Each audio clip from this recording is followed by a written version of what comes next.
Hello everyone and welcome to Economic Current Affairs Part 4. So already Part 1, 2 and 3 में हमने जो है आपका मार्च फर्स्ट वीक ऑफ 2025 से लेके जून 24 तक कवर कर लिया है। पार्ट 3 में हम जो है रिमेनिंग मंथ्स कवर करेंगे। अगर मैं इंपॉर्टेंस वाइज बोलूँ तो ये रिलेटिवली लेस इंपॉर्टेंट है। क्यों? क्योंकि ये आपका जो टाइम पीरियड कवर करेगा वो 2024 के प्रीलिम्स के पहले का टाइम होगा। ठीक है, दैट इज़ देयर। प्लस ज़्यादा इंपॉर्टेंट जो चीज़ें इकोनॉमिक सर्वे या बजट में होगी वो रिलेटिवली ज़्यादा इंपॉर्टेंट हो जाती है इस टाइम पीरियड के लिए। Okay, so again without any delay let's start. और यहाँ पे थोड़ी सी स्टैटिक थीम्स पे हम थोड़ा ज़्यादा फोकस करेंगे अगेन, गिवन द फैक्ट कि करंट अफेयर्स थीम्स ऑलरेडी थोड़ी इतनी ज़्यादा इंपॉर्टेंट नहीं है। सो नाउ यहाँ पे सबसे पहला आता है आरबीआई सरप्लस ट्रांसफर। ठीक है, सो बेसिकली इन 2024 आरबीआई ने हाईएस्ट एवर जो है surplus.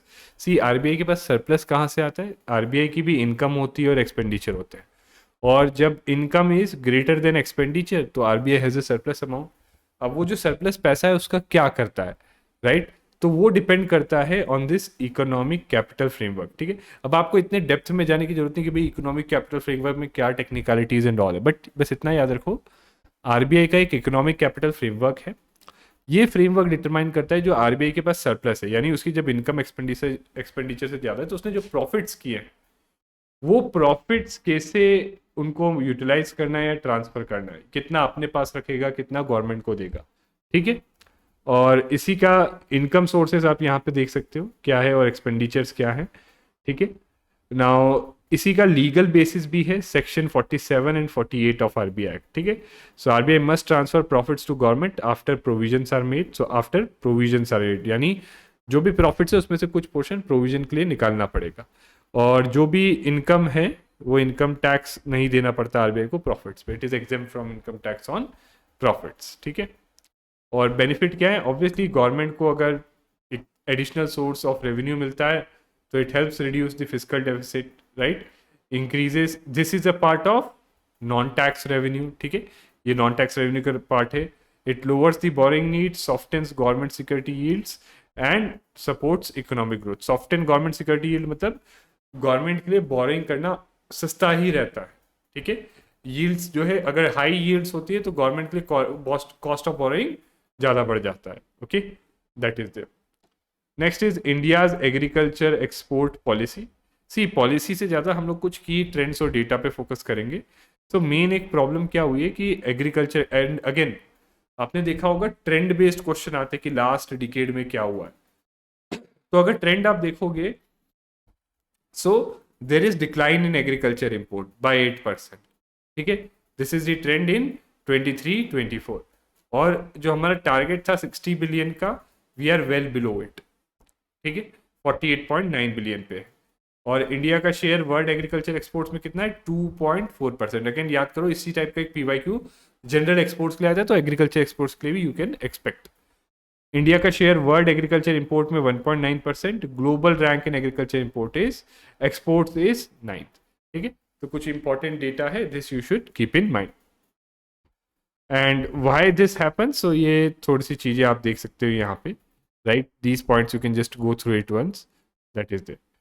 Next is IPES food release a report known as land squeeze. ठीक है, तो आईपेस फूड क्या है? IPES food is an international panel of experts on sustainable food systems. ठीक है, it is a independent global think tank on how to make our food systems sustainable. ठीक है, ये क्या करते हैं?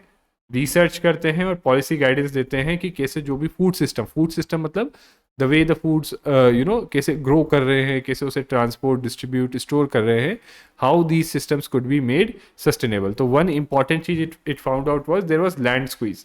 लैंड स्क्वीज मतलब जो लैंड है that is available for food systems that is getting reduced. ठीक है, and there are high level of pressures on land and there is land inequality and degradation. ठीक है, इंडिया स्पेसिफिक फाइंडिंग्स ये थी कि top 10% land owners 45% farm land own करते हैं, top 10%। And land degradation 70% of the arable land is facing some form of degradation. Okay, so this is a cause of concern. Now next is eligibility for universal banking by small finance banks. तो basically ये क्या है? ये एक set of criteria है कि अगर किसी स्मॉल फाइनेंस बैंक को एक यूनिवर्सल बैंक बनना होगा तो ये क्राइटेरिया, उसको एलिजिबिलिटी क्राइटेरिया है जो मीट करना पड़ेगा। क्या क्राइटेरिया है? नेटवर्थ मोर देन 1000 करोड़, ठीक है। स्टेटस, शेड्यूल्ड बैंक का स्टेटस होना चाहिए एंड 5 ईयर्स से ज़्यादा सेटिस्फैक्ट्री परफॉर्मेंस होना चाहिए। प्रॉफिटेबिलिटी होनी चाहिए, ठीक है, लास्ट 2 फाइनेंशियल ईयर्स में नेट प्रॉफिट्स होने चाहिए। Gross NPA less than 3%, net NPA less than 1% in last 2 years. Stock market पे लिस्टेड होना चाहिए, कोई भी रिकग्नाइज स्टॉक एक्सचेंज पे। And then there are some other specific things, ठीक है, that is there, but mainly ये पैरामीटर्स है। एंड ब्रीफली थोड़ा सा स्मॉल फाइनेंस बैंक भी स्टार्टिंग में हमने ऑलरेडी पढ़ा है, जस्ट रिवाइज इट क्विकली। कि branch requirement 25% branches, unbanked rural areas में 75% इनका क्रेडिट प्रायोरिटी सेक्टर को जाना चाहिए, जो हमने पढ़ा था राइट पार्ट 3 में। और 50% जो ये लोन देते हैं वो 25 लाख तक के होने चाहिए। Okay, that is there. Next is India international bullion exchange. तो ये क्यों पढ़ रहे हैं? क्योंकि this is first international bullion exchange in India और SBI has become the first trading cum clearing member of this bullion exchange, ठीक है। बुलियन मतलब क्या होता है? High purity gold and silver bars और इन गॉड्स और कॉइन्स, और इसी में ट्रेडिंग होती है इन बुलियन। जैसे स्टॉक एक्सचेंज पे स्टॉक्स की ट्रेडिंग होती है, शेयर्स की, वैसे ही बुलियन एक्सचेंज पे बुलियन यानी गोल्ड सिल्वर इनके बार्स इन गॉड्स इसकी ट्रेडिंग होती है। Okay, that is there. और ये it was established in 2022 in GIFT City Gujarat, ठीक है, गिफ्ट सिटी जो इंटरनेशनल फाइनेंशियल सर्विस सेंटर है वहाँ पे। And again regulated by IFCA, ठीक है, ये जो वहाँ की रेगुलेटरी अथॉरिटी है। एंड इसके promoters national stock exchange, MCX, ये सब इसके प्रमोटर्स है। ध्यान रखना इसका राइट, क्योंकि जैसे सीडीएसएल उनके अराउंड पूछा हो गया था, इसके अराउंड भी पूछा जा सकता है। Okay, and it's first international bullion exchange in India. Then next is drip pricing. तो देखो सिंपली मैं समझाता हूँ, आपने कभी जोमेटो, ब्लिंकिट वगैरह इससे ऑर्डर किया होगा, आप देखते हो on the face of it price मान लो 200 रुपये है, बट जब आप ऑर्डर देने जाते हो 280 हो जाता है, ठीक है। तो उसमें बहुत सारे बेसिकली इनिशियली जो आपको प्राइस दिखाया जाता है, so it's a pricing strategy, जहां आपको बस एक पार्ट दिखाया जाता है प्राइस का, ठीक है। एंड बाद में जब आप खरीदने जाते हो तो वहाँ एडिशनल चार्जेस आपको चेकआउट के टाइम पे दिखाए जाते हैं, ठीक है। So this is there to ensure कि भाई जनरली क्या होता है, लोग फिर सोचते हैं चलो खरीद ही लो, ठीक है। So again this is an unfair practice as per department of consumer affairs and it is known as a dark pattern, ठीक है। डार्क पैटर्न क्या होता है? दिस इज लाइक ट्रिक्स और डिसेप्टिव प्रैक्टिसेस जो ये डिजिटल प्लेटफॉर्म्स यूज करते हैं टू मिसलीड यूजर्स और देयर कस्टमर्स इनटू एक्शन, जैसे खरीदने का एक्शन के लिए, ठीक है, that is there. So this is to attract consumer. So it's ये दो टर्म्स आप जरूर याद रखना, और ये एक्चुअली न्यूज में है, ठीक है। तो ये क्या है ड्रिप प्राइसिंग और डार्क पैटर्न क्या है, प्लीज दिस इज इंपॉर्टेंट, क्योंकि ये न्यूज में अभी भी है। ओके, दैट इज देयर, ठीक है। Now next is travel tourism index. तो ये इंडेक्स आई होप आप खुद से गो थ्रू कर सकते हो, किसने लॉन्च किया है? वर्ल्ड इकोनॉमिक फोरम ने, ठीक है। इंडिया की रैंक इंप्रूव हो गई है, और originally travel and tourism competitiveness index था, अब उसको चेंज करके travel and tourism development index बना दिया। कौन? वर्ल्ड इकोनॉमिक फोरम, ठीक है। Next gross fixed capital formation. तो ये कॉन्सेप्ट तो ऑलरेडी आपने पढ़ा होगा, आप you can revisit it here, ठीक है। कि कैपिटल फॉर्मेशन क्या होता है कि जो फिजिकल या ह्यूमन कैपिटल में इन्वेस्टमेंट हो रहा है, जो पैसा लगा रहा है, दैट इज कैपिटल फॉर्मेशन, ठीक है। ग्रॉस कैपिटल फॉर्मेशन क्या होता है? जिसमें ग्रॉस फिक्स्ड, तो ग्रॉस कैपिटल फॉर्मेशन में हम फिक्स्ड कैपिटल फॉर्मेशन लेते हैं, चेंज इन इन्वेंट्री लेते हैं और वैल्यूएबल्स लेते हैं, ठीक है, 3 चीजें ऐड करते हैं। और फिक्स्ड कैपिटल क्लास 9 के एनसीईआरटी में ही पढ़ा होगा आपने, फिक्स्ड और पीवाईक्यू भी है। फिक्स्ड कैपिटल जो प्लांट मशीनरी वगैरह, इसमें जो है लॉन्ग टर्म फिक्स्ड एसेट्स में हम लोग जो इन्वेस्टमेंट होता है उसे फिक्स्ड कैपिटल बोलते हैं। जबकि कैपिटल फॉर्मेशन में ग्रॉस फिक्स्ड कैपिटल फॉर्मेशन तो है ही, उसके साथ साथ change in inventories and valuables भी है। ओके, और क्या इंक्लूडेड है क्या नहीं है, you can just go through it once, ठीक है। इंपॉर्टेंट ये है कि ट्रेंड क्या रहा है। तो 1991 से पहले ये 10% के अराउंड था, ठीक है। 2007-8 में ये 27% हो गया। सो अगेन आपसे डिकेडल ट्रेंड पूछेंगे तो क्या बताओगे? ये बताओगे। अगर पूरे डिकेड का ट्रेंड आपसे पूछा गया तो आप ये हाईलाइट करोगे, ठीक है। There is decline in private investment and fell to this, तो ये डिकेड का ट्रेंड। तो आई होप यू अंडरस्टैंड कि डिकेड के ट्रेंड हमसे पूछे जाते हैं. Just second. तो this is the important part, decadal trend with respect to this. ठीक है, तो ये गिरा है, फॉल हुआ है in 2020-21 because of again covid. हम ज्यादातर पैटर्न्स अगर आप देखो उसमें कोविड का टाइम है, तो वहां पे फॉल या फिर स्पाइक किया ही होगा. ठीक है, जनरल ट्रेंड रहता है. Okay, this is there. And इतना टोटल एब्सोल्यूट अमाउंट है. बेनिफिट क्या होता है? Growth, economic growth, right, productivity बढ़ती है, सेल्फ सफिशिएंट बनते हैं हम चीज़ों में. Future confidence indicator and consumption link. ठीक है, कि इसके थ्रू कंजम्पशन भी ड्राइव होता है. ठीक है, that is it. Global unicorn index released by Hurun research group. ठीक है, तो ये रिसर्च ग्रुप क्या है ये इतना इंपॉर्टेंट नहीं है, बट कुछ टर्म्स है. यूनिकॉर्न तो आप सबको पता होगा, it is a privately held startup जो स्टॉक एक्सचेंज पे लिस्टेड नहीं है, बट उसकी वैल्यूएशन जो है 1 बिलियन से ज़्यादा, यानी उसमें जिन्होंने पैसा लगाया वो ये मान के पैसा लगाया है कि इस कंपनी की वैल्यू जो है $1 बिलियन से ऊपर है. ठीक है, and then there are some terms known as gazelle, कि जो स्टार्टअप्स यूनिकॉर्न बन जाएंगे 3 साल में, वो गजल. जो चीताज, जो स्टार्टअप्स बेसिकली यूनिकॉर्न बन जाएंगे 5 साल में. और सबसे बड़ी बात आप देखो, स्टार्टअप्स यूएसए में 703 startup, 50% of the, sorry, unicorns, not only startup, unicorns. ठीक है, चाइना में 340, यहाँ second largest share, India has third largest. ठीक है, शेयर ऑफ यूनिकॉर्न्स. ठीक है, दैट इज देयर 67. और फाउंडर्स अब्रॉड अगर देखो कि कितने इंडियन फाउंडर्स थे जो बाहर जाके बिजनेस सेटअप करके यूनिकॉर्न बना लिया, तो वो 109 है.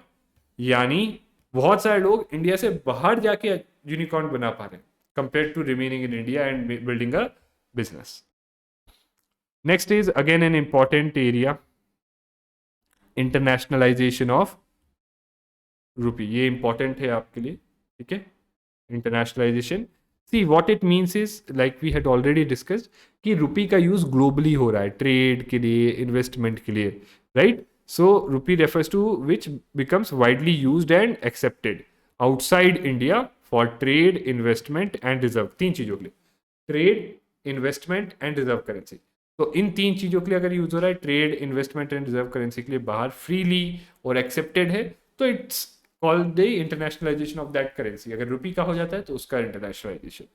ठीक है, सी इसके अराउंड आपको क्वेश्चन ड्राफ्ट हो सकता है कि भाई अगर रुपी इंटरनेशनलाइज हो जाए तो इनमें से क्या चीजें होंगी. इस टाइप के क्वेश्चन हमने पीआईक्यू देखे ना. सो वो ग्लोबल ट्रेड में यूज होगा to settle trade with India, but also even between ऐसी कंट्रीज जिसमें इंडिया इन्वॉल्व नहीं है उनके बीच में. जैसे इंडिया भी कई कंट्रीज से ट्रेड करता है तो यूएस डॉलर यूज करता है ना, जबकि यूएस तो इन्वॉल्व नहीं है, राइट. सो इंटरनेशनलाइजेशन होगा. So I rupee will be use to settle trades with India, तो होगा ही, but also with other countries जिसमें इंडिया इन्वॉल्व ही नहीं. Okay, right. कंट्रीज जो है, जैसे इंडिया भी येन को भी होल्ड करती है, रुपी को भी होल्ड करती है. ठीक है, एज रिजर्व्स, राइट. तो डॉलर्स को भी होल्ड करती है, तो वैसी दूसरी कंट्रीज अब रुपी को भी एज अ रिजर्व होल्ड करेंगे अगर इंटरनेशनलाइजेशन होता है तो. ठीक है, used in global finance and free movement. There would be no restriction in conversion of rupee to any other currency. जो हमने देखा है इंडिया में क्या है, कैपिटल अकाउंट कन्वर्टेबिलिटी पार्शियल, क्योंकि जो एफडीआई है दैट्स इन कैपिटल अकाउंट, उस पर हम देखते हैं रिस्ट्रिक्शंस हैं, राइट, दैट इज है. But current account convertibility India में फुल है. ओके, अब बेनिफिट्स क्या होंगे, एक्सचेंज रेट रिस्क कम हो जाएगा. ठीक है, ग्लोबल फाइनेंस बेटर एक्सेस हो जाएगा. ठीक है, that is a capital formation, क्योंकि इन्वेस्टमेंट ज़्यादा आएगा, राइट. एंड फॉरेन करेंसी की डेट की जगह अब इंडिया जो है मनी छाप के अपना डेट क्रिएट कर सकता है. ठीक है, better management of capital force and forex reserve जो नीड है मेंटेन करने की वो कम हो जाती है अगर इंटरनेशनलाइजेशन ऑफ रुपी होता है. तो ये बेनिफिट्स है. ठीक है, और क्या किया जा सकता है, तो ये सारी चीज़ें हमने ऑलरेडी डिस्कस की हुई है काफ़ी. Capital account convertibility, right, all these things you can just go through it once.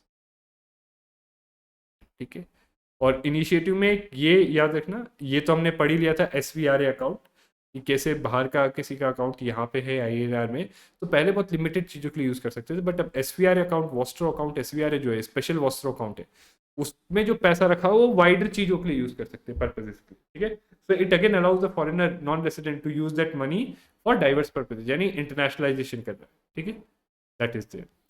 Okay, so UPI pay now link is payment system of Singapore के साथ यूपीआई को लिंक किया गया है. Okay, that is there. INR is foreign currency in Sri Lanka, right. Gift city has been created, right. Bilateral currency swaps. तो ये सारी चीजें क्या है, ये भी ध्यान रखना. क्वेश्चन ऐसे भी फ्रेम हो सकता है कि which of the following will help in internationalisation of rupee. तो ये मेजर्स आप सारे ध्यान में रखना, ये और ये ऊपर वाले. ठीक है. Now next is Basel 3 end game. ठीक है. So end game basically Basel 3 पे ऑलरेडी 2015 में क्वेश्चन रखा है. एंड गेम क्या है कि नाउ उसके फाइनल सेट ऑफ रूल्स या रिफॉर्म्स उसके अंदर जो है बताए गए. तो जो फाइनल सेट ऑफ रिफॉर्म्स बोले गए हैं बेसल 3 में, उनको एंड गेम बोलते हैं. तो ये अभी नहीं, ये तो काफ़ी पहले रिलीज हुए थे, बट यस उसके ऊपर एक रिपोर्ट आई थी. ठीक है. तो जो फाइनल सेट ऑफ नॉर्म्स हैं उसमें अगेन कैपिटल रिक्वायरमेंट ये बढ़ाते जाएंगे, ट्रांसपेरेंसी बढ़ाएंगे और कंसिस्टेंसी बढ़ाएंगे. ठीक है. मेन पर्पज ये है कि ग्लोबल फाइनेंशियल स्टेबिलिटी होनी चाहिए और बैंक्स के पास जो है सफिशिएंट कैपिटल होना चाहिए कि कल को नुकसान हो तो वो अपने पैसे से मैनेज करें, ना कि डिपॉजिटर का पैसा खतरे में है. ठीक है. अब ये स्टैटिक पार्ट है. बेसल 1, 2, 3 क्या डिफरेंस है. तो बेसल 1 1988 में आया था. उसमें सिर्फ और सिर्फ कैपिटल एडिक्वेसी की बात की गई थी बेस्ड ऑन क्रेडिट रिस्क. ठीक है. एंड रिस्क वेटेड एसेट जो हमने स्टार्टिंग में पढ़ा है पूरा, CAR. ओके. फिर बेसल 2 में क्या किया, कैपिटल रिक्वायरमेंट तो है ही, साथ में supervisory review and market discipline भी लाया. ठीक है. और बेसल 3 जो 2008 फाइनेंशियल क्राइसिस के बाद है, कैपिटल बेस फर्दर स्टॉक किया. यहाँ पे लिक्विडिटी की भी बात की. ठीक है. Liquidity and leverage control apart from the above. ठीक है. तो नई की रिक्वायरमेंट्स क्या थी बेसल 3 में, कैपिटल कंजर्वेशन बफर की कि 2.5% एक्स्ट्रा कैपिटल आप रखोगे जब पीरियड्स स्ट्रेस के होंगे तब के लिए डील करने के लिए. Leverage ratio, counter cyclical ratio, liquidity, ये सब हमने ऑलरेडी स्टैटिक में पढ़ रखा है. ठीक है. That is there. So these ratios are also given here. Okay. तो all this is a part of your static जो हमने कवर किया है आपकी स्टैटिक क्लासेस में. Next is asset monetisation. ठीक है. तो देखो एसेट मोनेटाइजेशन का मतलब होता है कि गवर्नमेंट अपने एसेट को बेच नहीं रहे, right. So it is different from your what we say privatisation या सेलिंग ऑफ द एसेट. ठीक है. वाई, बिकॉज जब आप प्राइवेटाइजेशन करते हो तो उसकी एसेट की ओनरशिप चेंज हो जाती है. ओनरशिप नहीं चेंज होती, बस right of using that asset is transferred for a temporary period से 10 साल 20 साल 30 साल. ठीक है. सो इससे होता क्या है, see government can unlock the money from एक लंप सम मनी उसको मिल सकता है उस एसेट के बदले, जो basically government can again use for creating other infrastructure. ठीक है. By leasing them to private players for a fixed period for exchange of revenue. यानी गवर्नमेंट के पास एक एसेट है जैसे एयरपोर्ट है, रोड है, उसको ऑपरेट करने के लिए गवर्नमेंट उसको लीज कर देगा एक प्राइवेट प्लेयर को और कहेगा आप जितना पैसा बना सकते हो उससे बना लो 30 साल, बट अभी मुझे लमसम ऑक्शन के बेसिस पे होता है ये भी. ठीक है. जो ज़्यादा पैसा देने, जो ज़्यादा से ज़्यादा पैसा की बात करेगा देने की, उसको ज़्यादा फायदा रहेगा. ठीक है. सो याद रखना, this is not sale of asset but structured lending. Okay. That is there. Next is asset reconstruction. Companies के लेके न्यू मास्टर डायरेक्शन इशू की है RBI ने. So it becomes important. Okay. Right. And basically क्या provision है, तो minimum खुद का पैसा कितना होना चाहिए, 300 करोड़ लगा होना चाहिए. रजिस्टर्ड होना चाहिए लीडरशिप नॉर्म से कि मैक्सिमम एज चलाने जो लीडर्स हैं लीडरशिप पोजीशन में 70 ईयर्स होना चाहिए. ठीक है. And continuous 10 year, maximum 15 years होना चाहिए. Internal controls. ठीक है. Mandatory internal audit and review of asset acquisition procedure. ठीक है. That is there. Capital adequacy ratio 15%, 15% है इनके लिए. ओके. और ये डिपॉजिट्स नहीं ले सकते. ये 2 इंपॉर्टेंट पॉइंट. ठीक है. राइट. एंड कोई भी एरिंग प्रोफेशनल है, CA वगैरह जो गलत काम कर रहे हैं वैल्यूएट्स, तो उनका रिपोर्ट ही IBA को करेंगे. बट याद रखना कैपिटल एडिक्वेसी रेशियो 15% और they can not take deposits from the public. ARC क्या है, अगेन आपके नोट्स में दिया हुआ है, बट एक बार डिस्कस कर लेते हैं. सो बेसिकली ARC क्या है, एक फाइनेंशियल इंस्टीट्यूशन है. इसका काम क्या होता है, ये जो नॉन परफॉर्मिंग एसेट्स है, ऐसे लोन्स जो बेसिकली लोग वहाँ पे ब्याज नहीं दे रहे या EMI नहीं भर रहे, तो ऐसे नॉन परफॉर्मिंग एसेट्स को ये सस्ते में खरीद लेते हैं बैंक से. ठीक है. राइट. इससे बैंक को थोड़ा बहुत पैसा मिल जाता है, उनकी बैलेंस शीट क्लियर हो जाती है. दूसरी चीज ये these are ARCs are formed under SARFAESI act, तो इनकी सारी पावर्स वगैरह स्ट्रक्चर इस एक्ट से रेगुलेटेड और गवर्नड है. ठीक है. एंड दे ट्राई टू, फिर एक बार खरीद लिया लोन, अब ये रिजॉल्व करने की कोशिश करते हैं बैड लोन और ड्यूज रिकवर करने की, ठीक है। और मेन चीज क्या है कि ये सिक्योरिटी रिसिट्स इशू करते हैं लेंडर्स को, ठीक है। जब परचेज किया एनपीए तो सिक्योरिटी रिसिट्स, और जैसे ही कुछ रिकवरी की तो रिकवरी का पैसा proportion to the security receipts उस लेंडर के पास जाता है, ठीक है। That is it. तो ये पब्लिक सेक्टर एजेंसीज है, 2 एआरसीज, राइट। तो ये पब्लिक सेक्टर एआरसीज, जिसको हम पैरा भी बोलते हैं, ठीक है। तो बेसिकली जो पब्लिक सेक्टर की एआरसी है उसको ऐसे स्ट्रक्चर किया गया है, एक तो national asset reconstruction company limited है जो बेसिकली एसेट्स खरीदती है, ठीक है, बैंक से, और एक अलग कंपनी है Indian debt resolution company limited, जो जो वो है आपके क्या बोलते हैं लोन से उनको ठीक करने की कोशिश करती है, ओके। दैट इज, ठीक है। सो प्रोसेस आप गो थ्रू कर सकते हो यहाँ। Next is advance pricing agreement.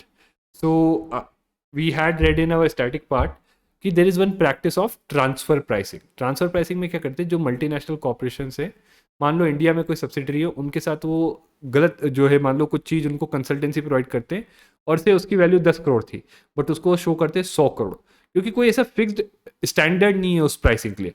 और वो ऐसा इसलिए करते हैं ताकि इससे इंडिया में जो प्रॉफिट कमाया है उनकी सब्सिडरी ने वो शिफ्ट हो सके to their main company, and ताकि इंडिया में जो है कंपनी को कम टैक्स देना पड़े। तो एक तरीके से ये टैक्स अवॉइडेंस है, ठीक है। तो इसी को कर्व करने के लिए क्या करते हैं, एडवांस प्राइसिंग एग्रीमेंट, कि भाई टैक्स डिपार्टमेंट इंडिया का जो है वो पहले ही इन कंपनी से एक एग्रीमेंट साइन कर लेता है कि भाई आप अपने ट्रांजेक्शन्स किस पैरामीटर से कितने रेंज में सेट करो, राइट। That is there. तो इससे क्या है, टैक्स पेयर को भी सर्टेनिटी, गवर्नमेंट को भी certainty, okay. That is there, right. So CBDT जो central board of direct taxes है, it has signed 125 advance pricing agreements, ठीक है। Is a agreement, formal agreement between tax payer and tax authority to determine arm's length price of the transaction. मतलब जो arms length मतलब क्या हो गया कि भाई अगर वो ही ट्रांजेक्शन मान लो कोई अनरिलेटेड एंटिटीज लेती, किस प्राइस पे करती, तो वही प्राइस आपको भी डिस्पाइट बीइंग रिलेटेड करना होगा, and this is known as arm's length pricing, ठीक है। So this provides certainty and reduced transfer pricing disputes for cross-border transactions. Okay, that is it. So again, these terms and all you can go through here. Different types of APA, unilateral, bilateral, multilateral, right? Again, you can go through here. T+0 rolling settlement. So stock exchange पे जो आप trades करते हो, right? तो जैसे आपने trade किया तो ऐसा नहीं होता कि उसी वक्त इंस्टेंटली आपका जो है स्टॉक्स क्रेडिट होते हैं, उसको टाइम लगता है, right. So it is the time between trade execution, जब आपने स्टॉक खरीदने का वो डाला, to the final transfer of securities and funds between buyer and seller, ठीक है, कि फाइनली जो है पैसा भी ट्रांसफर हो गया और सिक्योरिटी भी मिल गई, ठीक है। और T refers to trade date, जिस दिन आपने ट्रांजैक्शन किया, ऑर्डर प्लेस किया किसी भी स्टॉक को बाय करने का, कुछ भी चीज़ को स्टॉक एक्सचेंज पे बाय करने का। T+1 1 business day after trade, तो नेक्स्ट डे, मैंने आज प्लेस किया तो फिर कल, ठीक है। T+0 सेम डे, आज प्लेस किया तो आज ही होगा, बट इंस्टेंटली नहीं होगा, पोस्ट दी मार्केट क्लोजर होगा। सेटलमेंट मतलब बेसिकली मैंने पे किया किसी सिक्योरिटी के लिए, मेरे को फिर आज ही मार्केट जब क्लोज होगा सिक्योरिटी क्रेडिट हो जाएगी और मेरा पेमेंट सामने वाले के अकाउंट में क्रेडिट हो जाएगा, ठीक है। और जैन 2023 से पहले T+2 साइकिल चलती थी, 23 पे T+1 आ गए for all listed sources, and 24 जो बीटा फेज में चल रहा है अभी है, ठीक है। T0 introduced as an optional settlement cycle, okay. फायदा क्या है, लिक्विडिटी बेटर होगी, faster trade execution, lower settlement risk and attracts foreign portfolio investment. तो नेक्स्ट टॉपिक हमारा है प्रधानमंत्री फसल बीमा योजना, ठीक है। तो ये जो स्कीम है 2016 की है, और जब ये लॉन्च हुई थी तब इस पर ऑलरेडी PYQ आ चुका है, बट अभी रिसेंटली अगेन इसका इवेल्युएशन हुआ था और ये न्यूज़ में थी। तो अगेन UPSC की पॉसिबिलिटी होती है कि जो पास्ट की स्कीम जिन अभी न्यूज़ में उन पे क्वेश्चन पूछ लेता है। So it is a central sector scheme, and इसका ऑब्जेक्टिव है कि to provide comprehensive crop insurance. Comprehensive मतलब प्री सोइंग स्टेज से लेके पोस्ट हार्वेस्ट स्टेज फार्मिंग में, तो pre sowing to post harvest stage सारी चीजें इसके अंदर जो है कवर्ड है, और बहुत ही वाइड कवरेज है इसका, ठीक है। That is why it is comprehensive. And it is voluntary for states to adopt, ठीक है, स्टेट्स के ऊपर है वो इसको अडॉप्ट करना चाहते हैं नहीं करना चाहते हैं। एंड फार्मर्स के लिए भी 2020 से पहले ये था जिन फार्मर्स ने लोन लिया हुआ है उनके लिए मैंडेटरी था, बट 2020 के बाद सारे फार्मर्स के लिए वॉलेंट्री है कि उनको अडॉप्ट करना है तो अडॉप्ट कर सकते हैं, नहीं करना तो नहीं करें। Okay, so who can apply? All farmers, loany, non-loany farmers, even sharecroppers and tenant farmers are also eligible. So this is important, क्योंकि कई बार ये जो होते हैं नॉर्मल इंश्योरेंस, इससे पहले जो स्कीम से पहले था नॉर्मल इंश्योरेंस में शेयर क्रॉपर्स या टीनेंट फार्मर्स, क्योंकि उनके नाम पे तो जमीन होती नहीं, तो इसीलिए जो है देवर जनरली लेफ्ट आउट, ठीक है। बट यहाँ पे share croppers and tenant farmers are also eligible to apply for crop insurance under this scheme, ठीक है। And 2020 like I said it's made optional for all farmers. उससे पहले जो लोन लेने वाले फार्मर्स थे उनके लिए मैंडेटरी था, ठीक है। What does it cover? It covers food crop, cereals, oil seeds and annual commercial and annual horticulture crops and pre to post harvest cover and technology driven claim process है, ठीक है। तो फार्मर्स को जो है it makes the claim process for farmers much easier, right. And premium payment अगर आप देखो तो खरीफ क्रॉप्स के लिए 2% of sum insured, rabi crops के लिए 1.5% और कमर्शियल हॉर्टिकल्चर क्रॉप्स के लिए 5% ऑफ सम इंश्योर्ड देना है, ठीक है। बाकी जो बचा हुआ प्रीमियम कौन देगा? सेंटर और स्टेट गवर्नमेंट शेयर करके देंगे। Now next topic is 30 years of Marrakesh agreement, ठीक है। So, see, this agreement was the agreement that was the foundational agreement for WTO, ठीक है। तो ये agreement 1994 में साइन किया गया था in Marrakesh, Morocco, and इसी के बाद it led to formation of WTO in 1995। और WTO से पहले क्या चल रहा था? GATT, General Agreement on Tariffs and Trade, ये सिर्फ और सिर्फ गुड्स के लिए था, ओके। और बाद में जब WTO आया तो WTO ने ये एग्रीमेंट तो सब्ज्यूम कर लिया, इसके साथ साथ उसमें services, intellectual property, investment related issues, यानी बहुत सारी और चीज़ें आपकी इसमें इंक्लूड हो गई, ठीक है। So it setup the multilateral trading framework, okay, जिसमें डिस्प्यूट सेटलमेंट, नेगोशिएशन, पूरा WTO का जो स्ट्रक्चर है, जो हमने स्टैटिक पार्ट में पढ़ा था कि पूरा जो WTO का स्ट्रक्चर की मिनिस्ट्रियल कॉन्फ्रेंस होती है, ये सब होता है, right. So all those things ये इस मराकेश एग्रीमेंट के थ्रू सेटअप हुआ है, ठीक है। सो इसको 30 years हो गए, that's why we are covering it. And again ज़्यादा इंपॉर्टेंट ये है कि आप WTO को अगर जब भी इकोनॉमी रिवाइज करो, इंटरनेशनल ऑर्गेनाइजेशंस रिवाइज करो, WTO को थोड़ा ज़्यादा ध्यान से आपको रिवाइज करना है, ठीक है, कि उसके क्या क्या मेन एग्रीमेंट्स हैं और हर एग्रीमेंट में क्या इशू है। क्योंकि एक तो ये चीज़ है, एक और चीज़ अभी आगे आएगी जो हम कवर करेंगे, वो होगा 13th मिनिस्ट्रियल कॉन्फ्रेंस। 2024 में आपका 13th मिनिस्ट्रियल कॉन्फ्रेंस हुआ है WTO का इन अबू धाबी। तो इन दो रीज़न के कारण WTO एज एन ऑर्गेनाइजेशन, उसके एग्रीमेंट्स इंपॉर्टेंट हो जाते हैं। On top of that PYQ में भी हमने देखा है WTO से रिलेटेड कुछ भी न्यूज़ में है वो आता है, ठीक है। तो इसीलिए this is important. Next is living veg versus minimum wage, ठीक है। So again this was something in news, ठीक है। So basically government had requested ILO to help it create a framework for this, ठीक है। तो दोनों में difference क्या है, कॉन्सेप्ट समझने की ज़्यादा ज़रूरत है।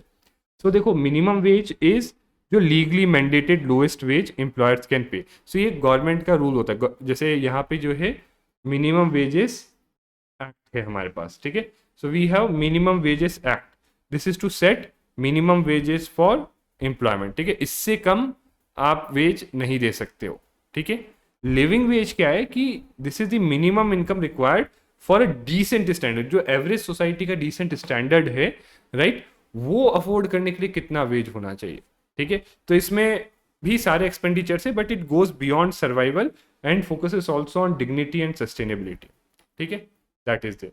एंड इसके अलावा आफ्टर दिस अगर वेज को रेगुलेट करने के लिए लॉज, रूल्स, रेगुलेशन देखें तो एक तो मिनिमम वेजेस एक्ट हो गया which empowers government to set minimum wages for employments. But कोई नेशनल, अगेन जो मिनिमम वेज है ना, हर स्टेट का अलग है, कोई नेशनल मिनिमम स्पेसिफाइड वेज नहीं है, ठीक है। ये बहुत इंपॉर्टेंट पॉइंट है, आप ध्यान में रखो, there is no national minimum specified wage, ठीक है।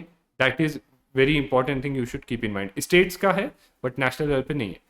कोड ऑन वेजेस दूसरा है थे, इसमें कहा गया है कि एक नेशनल वेज फ्लोर सेट करेंगे, बट अभी तक इसको इम्प्लीमेंट नहीं किया है, ठीक है।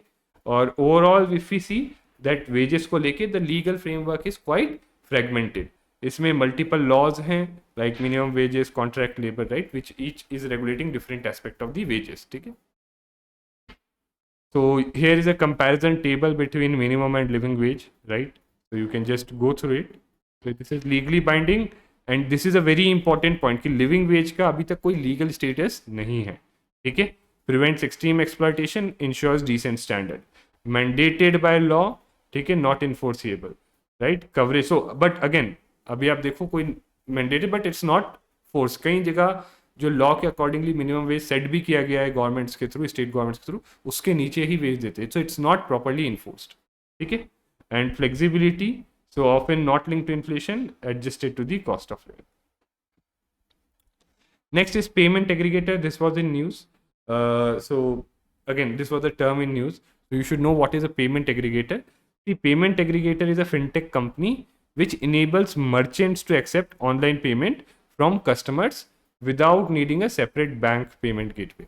मतलब बेसिकली मर्चेंट है वो डाइवर्स जगहों से एक ही जो है एक पेमेंट एग्रीगेटर को लेके उससे पेमेंट ले सकता है। फॉर एग्जांपल जैसे रेजर पे, ठीक है, फोन पे, तो होता क्या है कि मर्चेंट बस इनका वो रखेगा, ये अलग अलग जगहों से पेमेंट लेके एग्रीगेट करके मर्चेंट को प्रोवाइड कर देते हैं, ठीक है। तो मर्चेंट को मल्टीपल एवेन्यूज वगैरह सब क्रिएट करने की जरूरत नहीं पड़ती। Okay, you can go through here how does this payment aggregator framework works.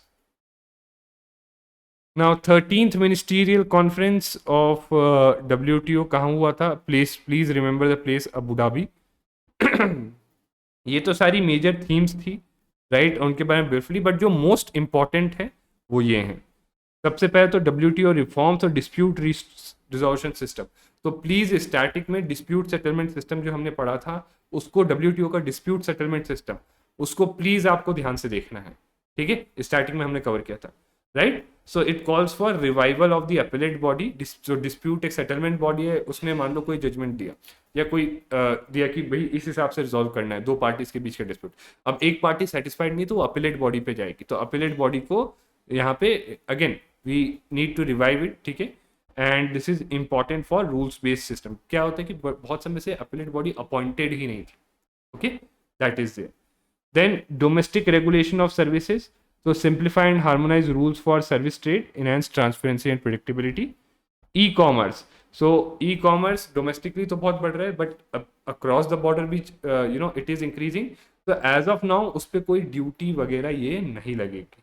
So there would be duty free cross border digital trade helping digital flows, ठीक है। अभी उस पर मोरेटोरियम है कि अभी कोई भी कंट्री नहीं लगाएगी, ठीक है, जब तक कोई एक प्रॉपर एग्रीमेंट नहीं हो जाता। फिशरीज सब्सिडी, तो बहुत सारी फिशरीज के लिए सब्सिडी गवर्नमेंट्स नेशनल गवर्नमेंट्स देती हैं, जिसके कारण बेसिकली ओवर एक्सप्लॉयटेशन हो रहा है, ठीक है, ऑफ फिशरीज। तो उसको सस्टेनेबल बनाने के लिए ऐसी सब्सिडीज को जो है फेज आउट करने के लिए कहा गया था। तो दिस इसके ऊपर ये एग्रीमेंट है right, and more countries have signed this agreement. So now it is going to once a threshold is crossed it is going to enter into force. And plurilateral initiative, जैसे एक हमने initiative पढ़ा था ना, China जो propose कर रहा था, investment facilitation for development, IFD, right. So ऐसे प्लूरिलेटरल इनिशिएटिव्स पे डिस्कशन हुआ था right, and it called for कि okay let's allow these members to have their own plurilateral initiatives, okay. Now एक इशू जो इंडिया के लिए सबसे इंपॉर्टेंट था वो था पब्लिक स्टॉक होल्डिंग, जिसपे कोई डिसीजन लिया नहीं गया, ठीक है, जिसका कोई सोल्यूशन नहीं निकला। सो बेसिकली इंडिया, आपको पता है कि इंडिया में फूड सिक्योरिटी के लिए गवर्नमेंट जो है बफर स्टॉक और PDS के थ्रू डिस्ट्रीब्यूट करती है और वो MSP पे प्रोक्योर करती है। अब ये एक तरीके की WTO के अकॉर्डिंग जो एग्रीमेंट ऑफ एग्रीकल्चर है, तो उसमें जो MSP के थ्रू गवर्नमेंट प्रोक्योर करती है ना फूड ग्रेन्स, और उसको स्टॉक होल्डिंग या बफर स्टॉक में रखती है, so as per WTO it is violative और it distorts trade, agriculture trade को डिस्टॉर्ट करता है बाय गवर्नमेंट एक तरीके से इंसेंटिवाइज कर रही है सर्टेन प्रोडक्शन, ठीक है। और ये एम्बर बॉक्स में आता है, ये एक लिमिट तक ठीक है, बट इंडिया का ये लिमिट क्रॉस करता है राइट। सो दैट्स वाई ये पूरा इशू है। इंडिया बोलता है मुझे फूड सिक्योरिटी के लिए करना ही पड़ेगा, WTO बोलता है कि ये तो ट्रेड डिस्टॉर्ट करता है। तो मिडिल ग्राउंड ये था कि इंडिया को जो है बाली में मिनिस्ट्री होता है, उसमें एक पीस क्लॉज मिला कि इंडिया अगर ब्रीच भी कर देगा ये, तो इंडिया को कोई डिस्प्यूट नहीं करेगा, मतलब डिस्प्यूट रिजोल्यूशन बोर्ड में नहीं ले जाएगा, ठीक है, बट इंडिया वांट्स कि इसका फाइनल सोल्यूशन होना चाहिए। ठीक है, तो एक तो ये इसमें दो प्रॉब्लम, एक तो ये है, दूसरा जो प्रॉब्लम है ये 10% है ना। एक इशू क्या है कि ये जो सब्सिडी कैलकुलेट होती है इस टाइम के प्राइसेस पे कैलकुलेट होती है। ठीक है, तो इसको this is undervaluing the current production and inflating the subsidy levels. ठीक है, तो इसको अपडेट करना पड़ेगा, right, that is there. So WTO का कंसर्न क्या है, ये ट्रेड डिस्टॉर्टिंग है। इंडिया का कंसर्न क्या है कि फूड सिक्योरिटी के लिए इंपॉर्टेंट है। दूसरा, आप 10% लिमिट तो 1986 के प्राइसेस पे देख रहे हो, सो उसको अपडेट करो। और तीसरा जो है परमानेंट सोल्यूशन इसका ढूंढो। ठीक है, दैट इज। तो अभी भी this time around also there is no permanent solution for this. Then this is a simple, मतलब एक bit piece of, small piece of news, you can just go through it. ठीक है, integrated ombudsman scheme, ये news में था तो that's why it is written here. ठीक है, now this one is important. एक अर्बन कोऑपरेटिव बैंक के लिए एक अम्ब्रेला ऑर्गेनाइजेशन बनाई है। ठीक है, ये ऑर्गेनाइजेशन किसने बनाई है, मिनिस्ट्री ऑफ कोऑपरेशन ने। ऑर्गेनाइजेशन का नाम क्या है, national urban cooperative finance and development corporation limited. ठीक है, this is umbrella organisation for urban cooperative banks, right. It would be a separate legal entity, it would be registered by RBI and एक तरीके से एक NBFC है। ठीक है, type 2 NBFC है, एंड एनडी मतलब non deposit taking, right. And it would play a self regulatory role, ठीक है, for the urban cooperative bank sector. And यहाँ पे इसके फंक्शन क्या होंगे, लिक्विडिटी एंड कैपिटल सपोर्ट। ठीक है, so it will raise capital to support urban cooperative banks. ठीक है, that is there, manage funds and offer financial consultancy. Regulatory compliance, again help UCBs comply with banking regulation act. And technology enablement, की UCBs का urban cooperative banks में better technology आए। ठीक है, that is its functions. Another cooperative से related news है आपकी primary agriculture credit society, this were in news, तो you should know about it. ठीक है, तो ये थोड़ा सा स्टैटिक है, you can go through it कि कहाँ पे रजिस्टर्ड है, कौन रेगुलेट करता है। एक इंपॉर्टेंट पॉइंट यहाँ पे ध्यान रखो, पीएसी जो होती हैं, पैक्स, ये शॉर्ट टर्म क्रेडिट देती है, याद रखना हमेशा। Okay, they give short term cooperative credit, okay, short term and seasonal credit. ठीक है, दैट इज देयर। और फ्लो क्या होता है, नाबार्ड से पैसा स्टेट कोऑपरेटिव बैंक के पास आता है, स्टेट कोऑपरेटिव बैंक से डिस्ट्रिक्ट सेंट्रल कोऑपरेटिव बैंक, उसके बाद वहां से पीएसी, और पीएसी से फार्मर के पास, इसलिए शॉर्ट टर्म के लिए। Okay, function short term credit, loan recovery, but उसके अलावा भी मल्टी फंक्शनल रोल है इनका।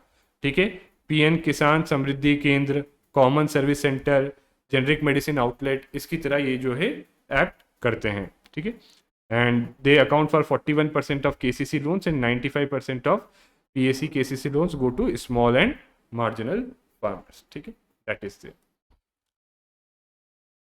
Next is world's largest grain storage plant in cooperative sector. So basically इसके लिए पायलट प्रोजेक्ट निकाला गया है, और यहाँ पे भी PACs को यूज किया जाए। PACs में क्या करेंगे, एडिशनल प्रोक्योरमेंट अभी क्या होता है, सेंट्रलाइज्ड है FCI के गोडाउन में, तो उसको डिसेंट्रलाइज करेंगे कि पीएसी के पास ही गोडाउन बना देंगे, और वो गोडाउन में पीएसी रखेगा और मैनेज करेगा।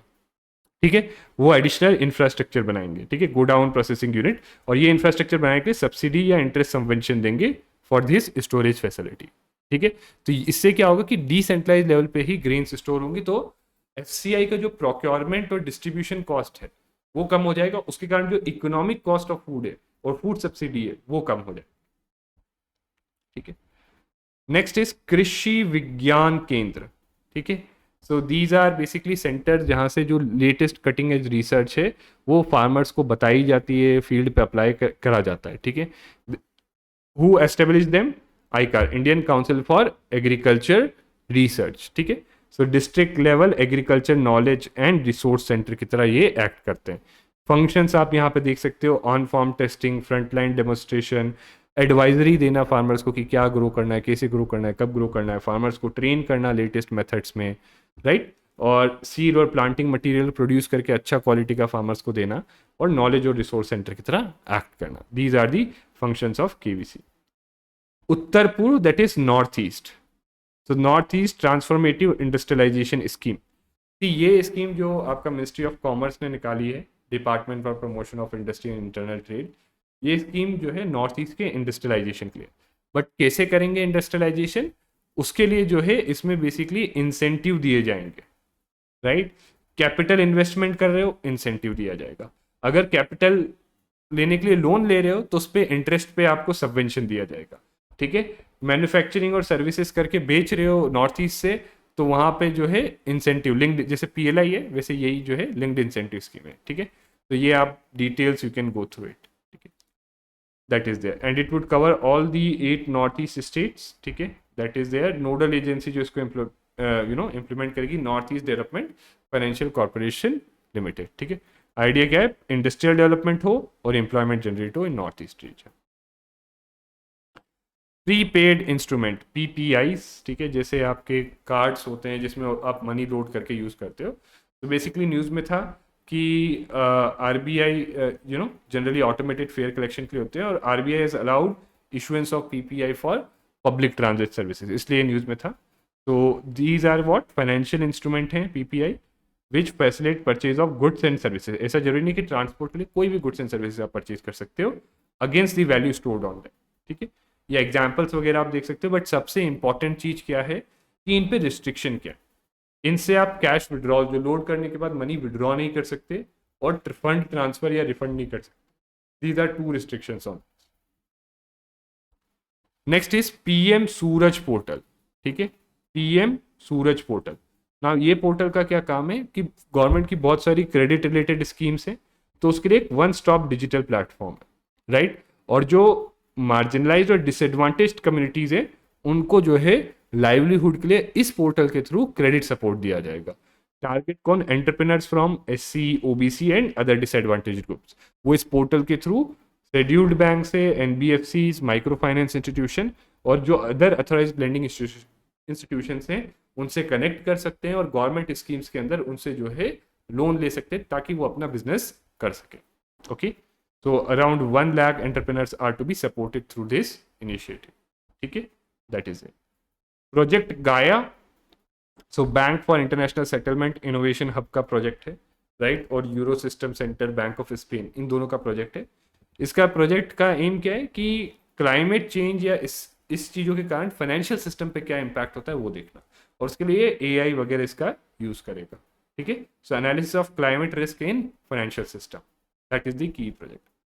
वोकल फॉर लोकल, ना ये नीति आयोग का इनिशिएटिव है। ये इनिशिएटिव बहुत सिंपल है भाई, बहुत सारी हमारी लोकल चीज़ें हैं जो बहुत अच्छी क्वालिटी की है बट वो प्रमोट नहीं होती, तो ये इनिशिएटिव उनको प्रमोट करना चाहिए। तो इसमें 500 एस्पिरेशनल ब्लॉक्स के अंदर ये स्कीम है। तो जैसे एस्पिरेशनल डिस्ट्रिक्ट प्रोग्राम था, सेम लाइन्स पे एस्पिरेशनल ब्लॉक्स प्रोग्राम है। और इसमें क्या करेंगे, ग्रास रूट एंटरप्रेन्योरशिप प्रमोट करेंगे, जो चीज़ें जहाँ की जो मेन चीज़ें उसमें self reliance and sustainable local economics, ठीक है। तो करेंगे क्या, मेन चीज़ क्या है कि भाई कहीं पे किसी लोकल जो है ब्लॉक में ये एक्स पर्टिकुलर प्रोडक्ट बहुत अच्छा पॉपुलर है, तो उसको मार्केट एक्सेस देंगे। वहाँ पे जो वो प्रोडक्ट प्रोड्यूस करते हैं एंटरप्रेन्योर्स, उनको ई कॉमर्स प्लेटफॉर्म पे ऑनबोर्ड करेंगे, उनको मार्केट लिंकेज देंगे, उनको डिजिटल और फाइनेंशियल लिटरेसी देंगे ताकि वो अपना प्रोडक्ट ज़्यादा से ज़्यादा जो है रीच मिले और बेच पाएँ, ठीक है। और बेच पाएंगे तो definitely it would lead to income and employment for them and उनका बिजनेस ग्रो करेगा, ठीक है। और इससे जो है उस डिस्ट्रिक्ट का डेवलपमेंट होगा, ठीक है। 500 एस्पिरेशनल ब्लॉक्स चूज किए गए। प्लेटफॉर्म इसमें यूज करेंगे जीईएम एंड ओएनडीसी, ठीक है। स्पेशल फीचर जो है एक स्पेशल विंडो बनाई गई है on GEM which showcases local products from these blocks, ठीक है। That is there. ई किसान उपज निधि, सो एक किसान जो भी प्रोड्यूस करता है, what ever farmer produces, he generally lot of times what happens is कि उनको डिस्ट्रेस सेलिंग करना पड़ता है। वो उसको क्योंकि स्टोर करने की जगह नहीं होती तो उनके पास कोई ऑप्शन नहीं होता, बट कम प्राइसेस में सेल करना पड़ता है। तो ये इनिशिएटिव क्या करता है कि फार्मर्स क्या कर सकते हैं, अपना जो प्रोड्यूस है उसको warehouse development regulatory authority, उसके जो भी कोई भी रजिस्टर्ड वेयर हाउस में स्टोर कर सकते हैं, ठीक है। So storing produce in this, और इसके अगेंस्ट उनको एक e negotiable warehouse receipt मिलती है।